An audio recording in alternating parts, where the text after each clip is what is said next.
Bonjour mes chers amis, Grand et Major, et vous retrouvons encore pour ce nouveau numéro de Briser le Roc. Briser le Roc, pourquoi? Comme nous l'avons toujours dit, que pour construire une maison, un édifice qui tienne, il faudra qu'on le construise sur les rocs.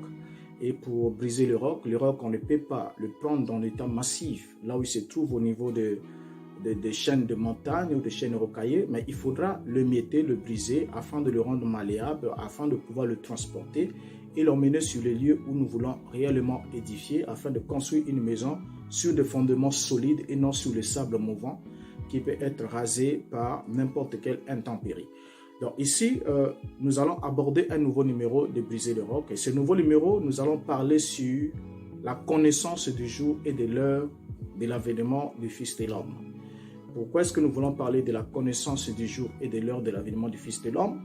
C'est parce que lorsque nous lisons dans Matthieu chapitre 24, ce chapitre dans lequel nous sommes depuis un certain temps, Yeshua, parlant à ses disciples, répondait aux disciples concernant une question précise qu'on lui a posée. Et la question reposait sur quand ces choses arriveraient-ils et quel sera le signe de ton avènement et par quel signe ou encore par quel signe reconnaîtrons-nous que ces choses sont sur le point d'arriver.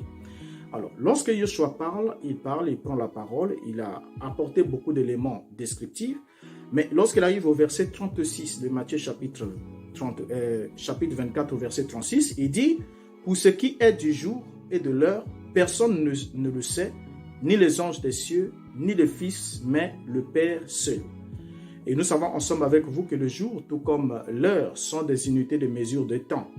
Ils sont des unités de mesure de temps. Donc là, nous sommes dans le domaine du temps. Mais le temps n'a pas que le jour, le temps n'a pas que l'heure, mais le temps a aussi les minutes et le temps a aussi les saisons, le temps a aussi les époques ou les périodes. Alors, Yeshua aurait-il dit que personne ne connaît la date de son retour pour l'enlèvement de l'Église, puisque cela se chante, cela se dit que la seconde venue, personne ne connaît le jour de l'enlèvement, parce que pour le jour et l'heure, personne ne connaît, même pas les anges, même le Fils de l'homme lui-même, mais c'est Dieu le Père lui seul qui connaît le jour et l'heure. Et à partir de cette déclaration de Christ, certains ont vu comme étant la déclaration selon laquelle le jour de son avènement est un jour qui est inconnu, qui ne peut pas être connu à l'avance, tout comme l'heure qui ne peut pas être connue à l'avance. Et du coup, ils ont assimilé cela à l'enlèvement de l'Église pour dire que quand Christ viendra à sa seconde venue, on ne connaît pas l'heure de sa seconde venue, mais malheureusement, il y a quand même des aventuriers qui aiment faire des pronostics pour dire tel jour, telle date. Parce que quand on parle du jour, on parle d'une date, tel jour ou telle date, le Christ va revenir, la seconde venue aura lieu. Et depuis que les gens ont commencé à faire des pronostics de ce genre, depuis pratiquement l'an 90, je dis bien l'an 90, pas 1900, non, l'an 90. Donc rien qu'au premier siècle là-bas, il y avait déjà des gens qui pronostiquaient le retour du Fils de l'homme, alors que c'était déjà resté dans l'histoire. Ils pronostiquaient cela pour devant et donnaient une date jusqu'au 2e siècle, 3e, tous les siècles, jusqu'à ce qu'on arrive de nos jours. On a toujours pronostiqué sur le retour du Fils de l'homme, mais cela n'est jamais arrivé. Pourquoi? Parce que ce qu'on projette devant soi est bien évidemment resté dans le futur, et dans le passé, excusez-moi. Alors, donc ici, lorsqu'on prend Marc chapitre 13, le verset 33, en faisant une lecture parallèle, nous allons comprendre ceci. La Bible nous dit, « Prenez garde, veillez et priez, car vous ne savez quand ce temps viendra. » Donc ici, Yeshua dit d'abord pour ce qui est du jour et de l'heure, personne ne connaît, n'est-ce pas? Mais lorsqu'il va dans Matthieu chapitre 13, qui suit exactement, lorsqu'on fait une lecture parallèle, qui suit Matthieu 24, 36, lorsqu'on va dans Marc 13, 33, il dit « Prenez garde, veillez et priez, car vous ne savez quand ce jour viendra. » Donc vous ne savez quand. Et lorsqu'on parle de quand est un adverbe qui exprime une interrogation temporelle, c'est un adverbe du temps, et il leur annonce que vous ne savez pas quand ce temps viendra. Donc il y a un temps qui viendra, le temps qui est énoncé ici qui devrait venir, le temps évoqué ici par Yeshua, c'est le temps de l'avènement du Fils de l'homme à la fin de l'ère juive en vue de la destruction du temple de Jérusalem. Donc ce qui n'a rien à voir avec tout ce que les gens racontent. Donc, il leur dit, vous ne savez quand ce temps viendra. Et lorsqu'il dit de veiller et de prier, ça n'a rien à voir avec le fait de tamper les tam-tams toute la nuit, de crier toute la nuit, tout ça là, de pousser des cris par-ci, par-là, de s'agiter. Ça n'a rien à voir avec ça. Ici, Yeshua ne dit pas, il leur dit veiller et prier. Donc, quand on veille, lorsqu'on parle de veiller, veiller signifie surveiller le signe. Donc, surveiller ce que je vous ai dit. Et ensuite, prier. Prier, c'est rester en relation avec lui de façon constante afin que vous soyez dans l'atmosphère de savoir exactement à quel moment vous référez de ce signe-là. Donc, il leur dit, veillez et priez car vous ne savez quand ce temps viendra. Alors, lorsque Marc parle ici du temps, quand ce temps viendra, et lorsqu'on remonte le passage un peu plus haut, Marc chapitre 13, verset 4, pour voir la question que les disciples avaient posée, parce qu'il s'agit d'un temps qui devrait venir. Il leur dit, on ne connaît pas le jour ni l'heure, mais il leur annonce quand même qu'il y a un temps qui viendra. Alors, dans le passage de Marc 13, verset 4, il est dit, la disciple lui pose la question, la Bible dit, dis-nous, quand cela arrivera-t-il et quel signe, et à quel signe connaîtra-t-on que toutes ces choses vont s'accomplir. Marc chapitre 13, verset 4. Alors, quand ici, dans le verset, c'est un adverbe interrogatif, et excusez-moi, c'est quand ici est un adverbe qui exprime une interrogation temporelle, donc il pose la question de savoir quand, donc il veut connaître réellement le temps. Alors, quel est un adjectif interrogatif qui sert à s'interroger sur la nature de quelque chose. Maintenant, en regardant ici, lorsque Yeshua demande à ses disciples de veiller, il leur demande de surveiller le signe. C'est cela ce que signifie veiller. Il leur demande de surveiller le signe de sa venue en vue de ne pas être surpris par le jugement contre Jérusalem. Parce qu'il fallait sortir du milieu d'elle et sortir à temps, pas avant le temps, ni après le temps, parce que ce n'était plus possible. Donc, les disciples ne connaissaient pas le jour ni l'heure, c'est bien vrai, ils ne connaissaient pas le jour ni l'heure, parce qu'il ne leur a pas annoncé d'avance que ce sera tel jour que ça va arriver, et à telle heure que cela va arriver. Non, ils ne connaissaient ni le jour ni l'heure. Lorsqu'on parle de la connaissance ni du jour ni de l'heure, c'est-à-dire qu'on ne leur a pas donné une date précise où ces événements devaient s'accomplir. Mais le disciple connaissait l'intervalle du temps de la réalisation de toutes ces choses. Ça, c'est ce qui est très important. Il connaissait l'intervalle du temps. Et il savait que l'intervalle du temps qui était donné pour la réalisation de toutes ces choses, c'est la génération qui a vu la crucifixion, qui devrait aussi voir la destruction du temple. Parce qu'il leur a dit, en vérité, je vous le dis, cette génération ne passera point. Donc, ils ont commencé à regarder. Ils savent que dès l'instant où Yeshua a parlé, jusqu'à ce qu'une génération tout entière s'éteigne, les événements annoncés doivent s'accomplir. Donc, Yeshua avait cité beaucoup de choses qui devraient constituer des préliminaires du signe. Mais le point focal du signe, le point focal de toutes ces choses annoncées en préliminaire, c'était l'abomination de la désolation dont a annoncé le prophète Daniel. Donc ça, c'était la phase finale. C'était le signe, le grand signe des signes qui devait éveiller les disciples, qui devait les avertir divinement, comme Noé était averti divinement, qui devait constituer pour eux le signe majeur et pour leur montrer qu'il était exactement temps de quitter Jérusalem. Matthieu chapitre 24, le verset 15 à 16, et nous lirons aussi le verset 20, nous rapporte ceci. C'est pourquoi lorsque vous verrez l'abomination de la désolation dont a parlé le prophète Daniel, établi en lieu saint, que celui qui lit fasse attention. Il dit bien lorsque vous verrez.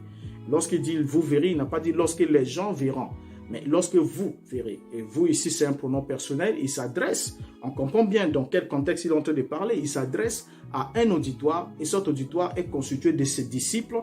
Les disciples lesquels? Ceux qui devaient prêcher l'évangile et qui ne devraient pas parcourir toute la vie de Jérusalem avant que lui, le Fils de l'homme, soit revenu, conformément à Matthieu chapitre 10, le verset 23.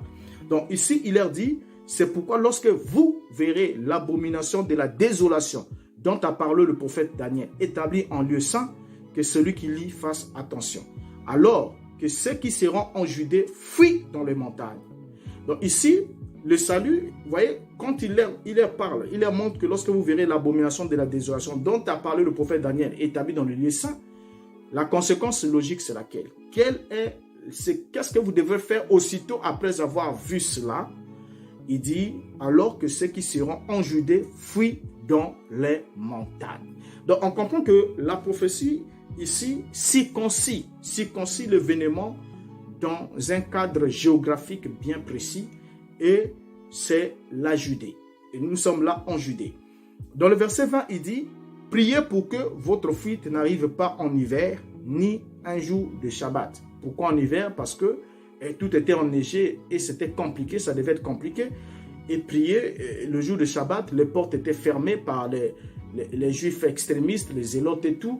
Ils avaient l'observation de Shabbat et personne ne pouvait sortir. Alors, ce n'était pas possible de parcourir une distance le jour de Shabbat. Maintenant, il leur dit, priez pour que votre fuite n'arrive pas. Donc, le salut était dans la fuite. Le salut était dans la fuite. Il fallait prendre ses jambes beaucoup. Ça n'avait rien à voir avec le fait de décoller pour aller au ciel, ou encore, comme certains sont en train de le chanter, qu'ils vont décoller pour aller au ciel. Il essaie un peu de prendre ces versets pour faire référence à cela. Donc, le salut était dans la fuite et non dans le décollage pour le ciel.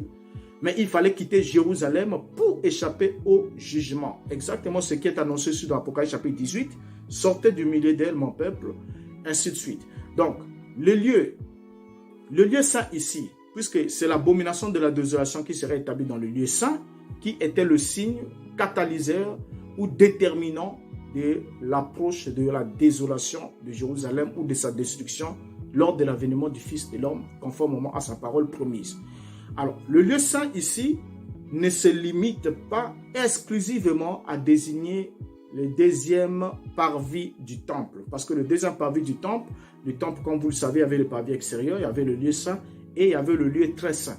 Mais ici, lorsque Yeshua parle de l'abomination de la désolation établie dans le lieu saint, il n'évoque pas le deuxième parvis du temple. Mais il parle du temple au complet, parce que le temple lui-même au complet, depuis le parvis extérieur jusqu'au lieu saint et le lieu très saint, est appelé le lieu saint, en gros termes. Et le lieu saint aussi, par extension, va jusqu'à prendre la ville de Jérusalem, parce que c'est aussi une ville sainte, c'est une cité sainte, et la ville et le temple constituaient en quelque sorte le lieu saint pour le peuple d'Israël. Alors, donc ici, Jérusalem, la ville de Jérusalem, ainsi que les environs de la ville étaient aussi désignés par le lieu saint. Et Jérusalem était bien évidemment la cité sainte. Vous le savez avec moi, Néhémie chapitre 11, le verset 1er en parle. Et même dans Matthieu chapitre 4, le verset 5, la Bible dit que le diable transporta Yeshua dans la ville sainte et l'emmena au sommet du temple. Donc, on met même le temple et la ville sainte dans le même verset, dans le même cadre. Yeshua est emmené dans la ville sainte et au sommet du temple en même temps. Alors, donc, de surcroît ici, lorsqu'on lit ici, Yeshua est en train de répondre à la question se rapportant sur la destruction du temple. On ne doit pas l'oublier, on doit le garder dans notre esprit pour qu'on comprenne la notion de, pour ce qui est du jour et de l'heure, comme les gens ont voulu extrapoler pour dire autre chose que ce qui a été dit ici. Donc, en lisant ici le passage de l'abomination de la désolation, dans le passage parallèle au niveau de Luc chapitre 21, le verset 20 à 22, nous lisons ce qui suit. Lorsque vous verrez Jérusalem investie par des armées, sachez alors sa désolation est proche. Donc ici, là, lorsqu'il dit sachez, ça veut dire prenez connaissance. Donc instruisez-vous. Et là, il dit, qu'est-ce qu'on doit savoir? On doit savoir que sa désolation est proche. Comment savoir que sa désolation est proche? Il dit, lorsque vous verrez Jérusalem investie par des armées, sachez alors que sa désolation est proche. Donc par là, on comprend que l'abomination de la désolation, dont annonçait le prophète Daniel, rapporté dans Matthieu chapitre 24, est exactement en rapport avec l'investissement des armées romaines, sur la ville de Jérusalem. Pourquoi? Parce que l'abomination de la désolation est arrivée exactement lorsque l'empereur, plutôt le gouverneur romain Cestius Gallus, assiégea Jérusalem en date du 17 jusqu'au 22 novembre l'an 66. Il a assiégé Jérusalem Et lorsqu'il a saisi Jérusalem, pourquoi est-ce qu'on parle de l'abomination de la désolation lors de ce premier siège déjà? C'est parce que les légions romaines étaient transportées avec eux les têtes d'aigle, ils avaient des aigles, ainsi de suite. Et ces aigles constituaient leur emblème. Les aigles en or qui constituaient leur emblème étaient en même temps les objets de culte païens. Donc lorsque ces armées sont venues investir Jérusalem, ils ont emmené aussi tous ces aigles avec eux. Mais d'une manière ou d'une autre, à cause d'une stratégie, sûrement c'est Dieu qui avait ouvert une brèche, le gouverneur avait replié avec ses troupes, ils sont répartis, et c'est à ce moment-là que les disciples, le vrai, les historiens les rapportent, les disciples qui avaient les yeux fixés sur le signe du temps, ont pu quitter la ville de Jérusalem, ils ont pu fuir exactement comme le maître leur avait enseigné, et ils n'ont pas été surpris par le jugement. Seuls ceux qui étaient imprudents, qui ne veillaient pas, c'est-à-dire qui n'avaient pas les yeux fixés sur les signes, ont été surpris par l'avènement du Fils de l'homme et la destruction du royaume d'Israël comme il l'avait annoncé.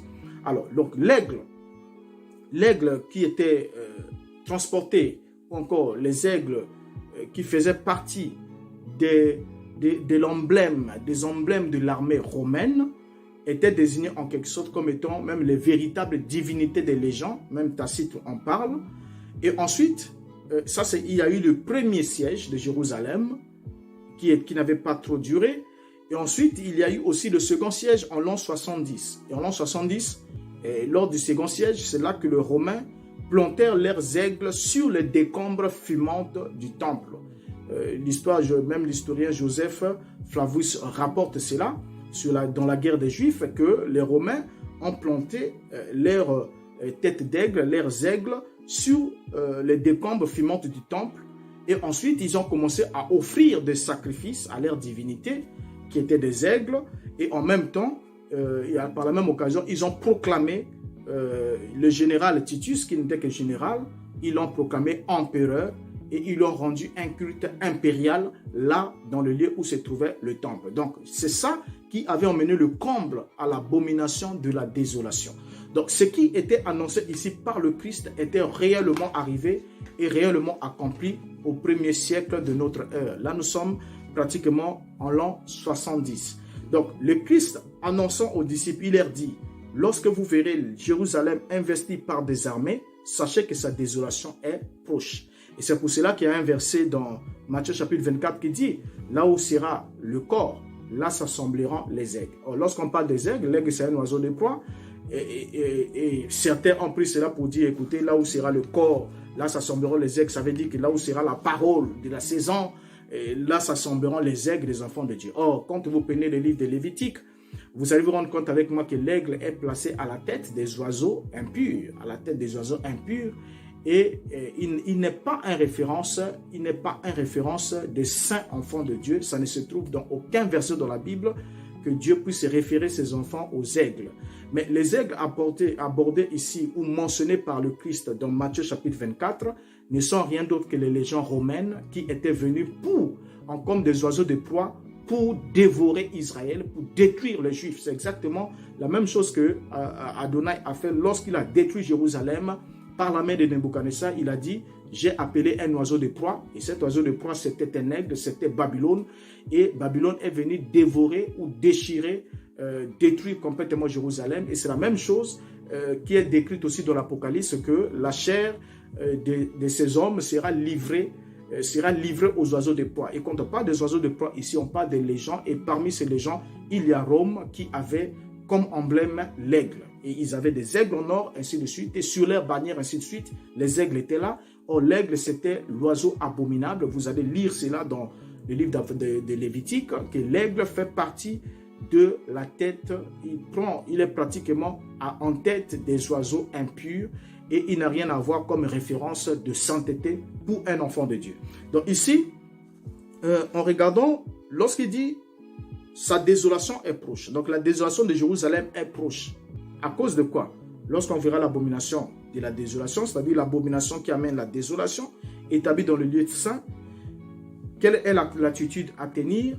C'est le verset 21 dit, alors que ceux qui seront en Judée fuient dans les montagnes, que ceux qui seront au milieu de Jérusalem en sortent, et que ceux qui seront dans les champs n'entrent pas dans la ville. verset 22, « Car ce seront des jours de vengeance pour l'accomplissement de tout ce qui est écrit. » Alors, donc ici, lorsqu'on parle de la désolation déjà, puisque la désolation de Jérusalem est proche, qu'est-ce qui emmène l'approche de la désolation de Jérusalem? C'est la présence de armées étrangères, Rome avec ses alliés qui avaient investi Jérusalem, qui avaient investi le lieu saint, qui avaient investi la terre sainte, et ils étaient alors constitués l'abomination de la désolation à cause de tout ce qu'ils ont eu à faire, comme nous l'avons mentionné un peu plus haut. Comment est-ce qu'ils ont placé leurs aigles sur le décombre fumant du temple qui venait d'être incendié, et comment est-ce qu'ils ont offert même des sacrifices à leurs divinités qui étaient des aigles, et en même temps ils ont proclamé leur général Titus empereur là, dans ce même endroit, et l'ont rendu un culte impérial. Donc là, c'était le comble de tout. Et partons de là, quand on parle de la désolation, la désolation est définie comme étant l'extrême asphyxion, soit l'action de transformer une région, une ville en solitude en y exerçant des ravages.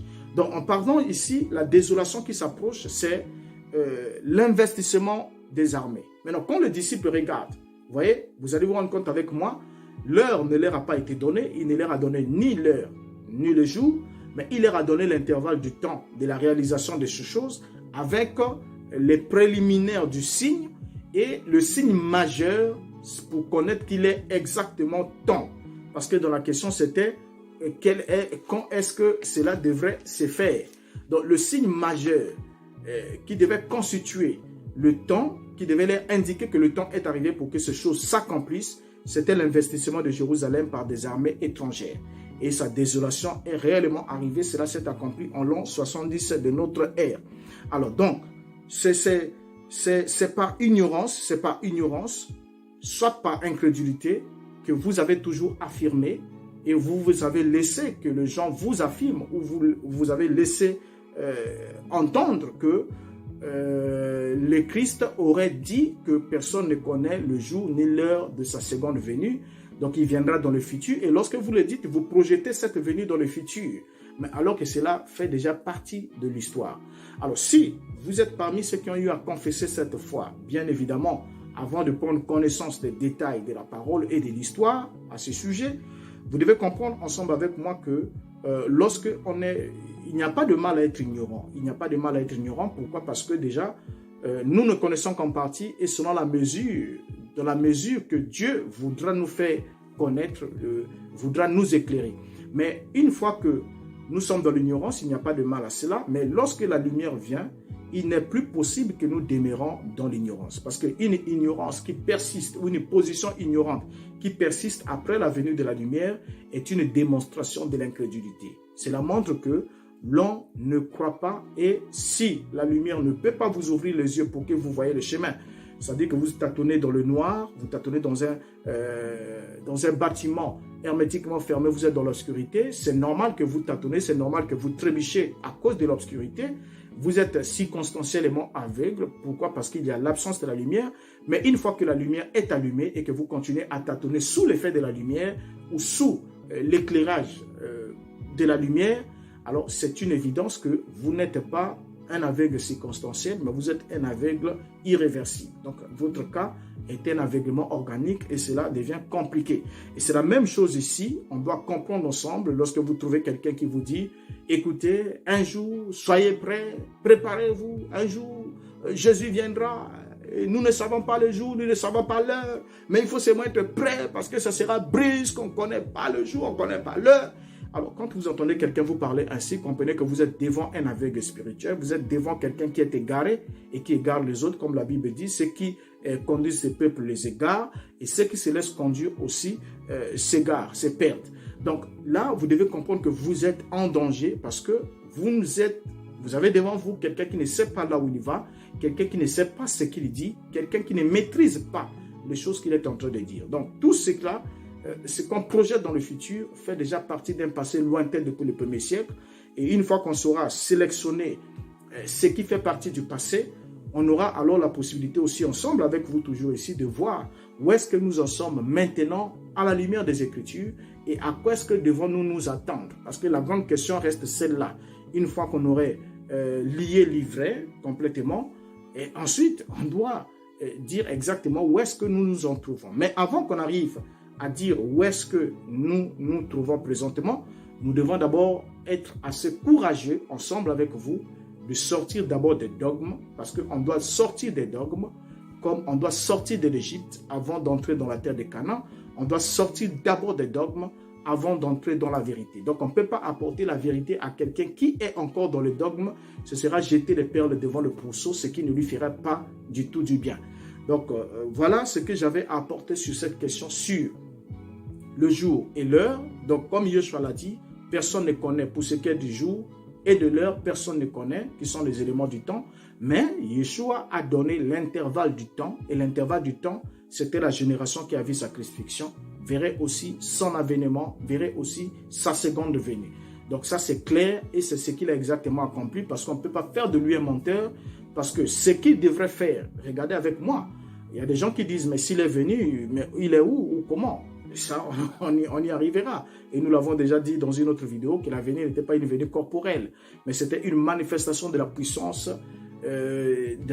divine, de la puissance divine suprême, en vue d'exercer le jugement sur Jérusalem, de la même manière que Yahvé pouvait dire en Égypte que voici je viens sur une nuée rapide, mais on n'a jamais vu descendre là-bas littéralement, mais il a tourné l'épée de l'Égyptien contre l'Égyptien, royaume contre royaume, il leur a soumis à un roi cruel, donc il a fait cela. Donc Yeshua aussi utilise la même métaphore que nous l'avons démontré dans l'autre vidéo là-bas.